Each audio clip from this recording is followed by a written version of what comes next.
Welcome back on Hittin Hard with Jon Chuckery here on Locked On Sports Atlanta. Thank you so much for being a part of our ever-growing community. Head over to youtube.com, put Locked On Sports Atlanta into your browser, search us, hit the subscribe button, boop, right like that. Free and easy to do. Leave us a comment, give us a review, tell us what you think about what we're talking about here. And as always, follow me on my personal Twitter page. That would be at JMCH316. You know, the results may not show it this year, but we've talked about the Atlanta Falcons and the idea of, we were talking about with Maria about the idea of probably winning more games. Maybe not a ton, but maybe more games than what they're getting credit to win in the Vegas casinos. And I understand those guys are not normally wrong or whatever like that, but I do think the Falcons are going to be better than, say, 4 to 5 wins. What that is, I mean, 6, maybe 7. I think 6 is probably the realistic number for this team. But it will point out, if they win 6 games, it's going to be because Arthur Smith really is a good coach. The problem will be that his record after 2 years, if he's 7-10 last year, and let's say he goes 6-11 this year, so he's 13-21. What does that look like, when you flash it up on the screen on ESPN and say, Arthur Smith's just 13, oh man, he sucks. I mean, they suck. But they don't. And I think that's the thing that we're going to find out about Arthur Smith. And look, this thing could all go sideways. So I'm putting all the caveats in the world. I get it. I understand. This thing may not work out and it could be miserable and all this. But I really do believe in Arthur Smith. And I think even if you told me that Arthur Smith was 13-21 after 2 years in the NFL, I'd tell you that was nothing but a success. Because he'll have coached 2 bad rosters and turn them into a team that probably won more than they should have, found a way to win close games. That was the thing about last year that really sold me on Arthur Smith. Look, he has to get better at timeouts, 2-minute management, 4-minute offense. There are things about Arthur Smith that he has to get better. He's not a unflawed coach or anything like that. But when you win close games in the NFL, that tells me a lot about you. When you can come out right away and get your team to win close one-score games, which the previous season, the Falcons were dreadful. What were they? They were 1-7 or 1-8 or whatever in one-score games the year before under Dan Quinn.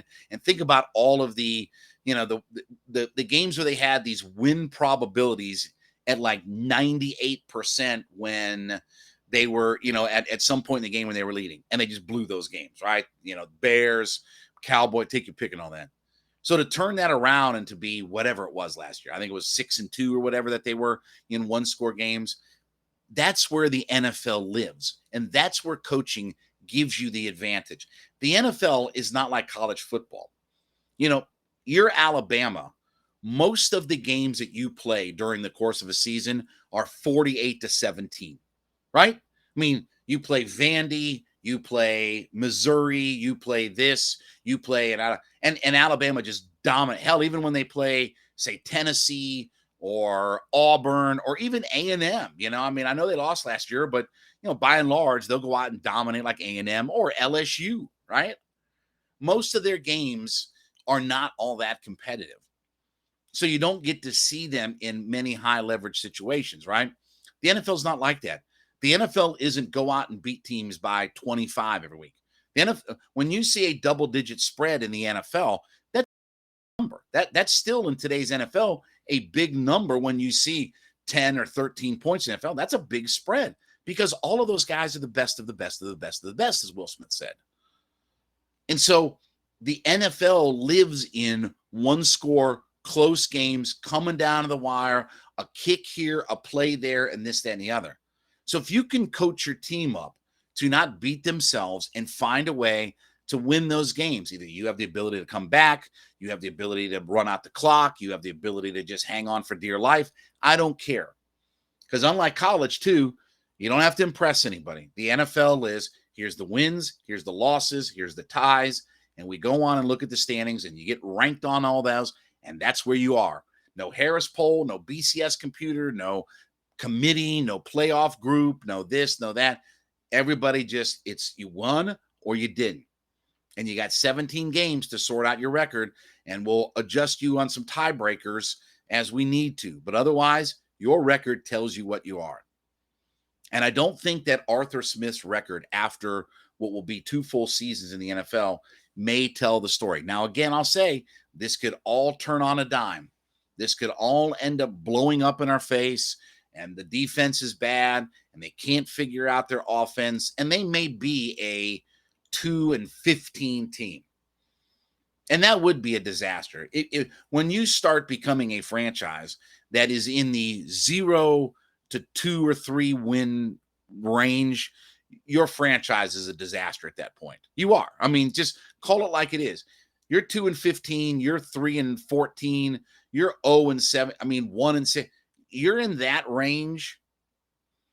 Your franchise is not in a good spot. And that's why I don't think that the Falcons will be there. I don't think their record will even be at that point. That's why I think that 5, 6, maybe 7. I'm not probably going to go. I think 5 or 6 is more realistic. Okay. If you're a 5 or 6 win team, you're not that far away from finally starting to turn some things around and get your franchise back on track, because probably some of those games that you lost, 1 or 2 may be because you were just frankly not a better roster. The Falcons line up this year against, I don't even know, who's the best team that the Falcons play. Think about who the best team that the Falcons play is, okay?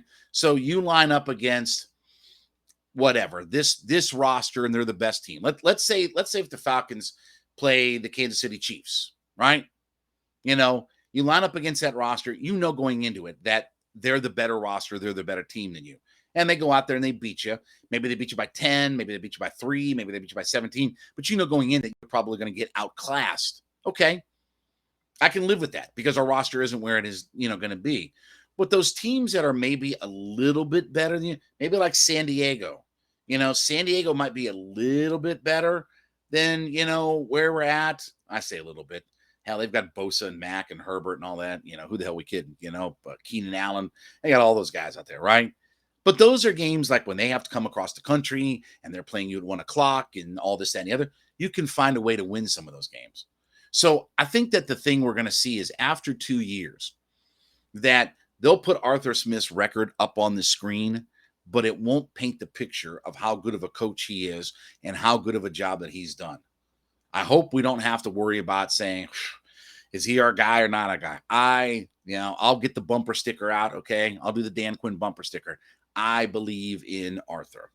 All right, thanks so much for being a part of our show today. Thanks for making Hittin' Hard with Jon Chuckery your first listen. Don't forget, make your second listen be A to Z with Mark Zinno. He is back talking all things Atlanta sports. He's got those opinions that you may not like him, but you got to hear him out there. So his show is A to Z with Mark Zinno. It is free on YouTube, just like mine. Free and available also everywhere where you get your podcasts. Subscribe to the Locked On Sports Atlanta YouTube page. And, of course, follow me on my personal Twitter page at JMCH316. Hope you all have a great weekend. We will be back with you on Monday. It's Hittin' Hard with Jon Chuckery on Locked On Sports Atlanta.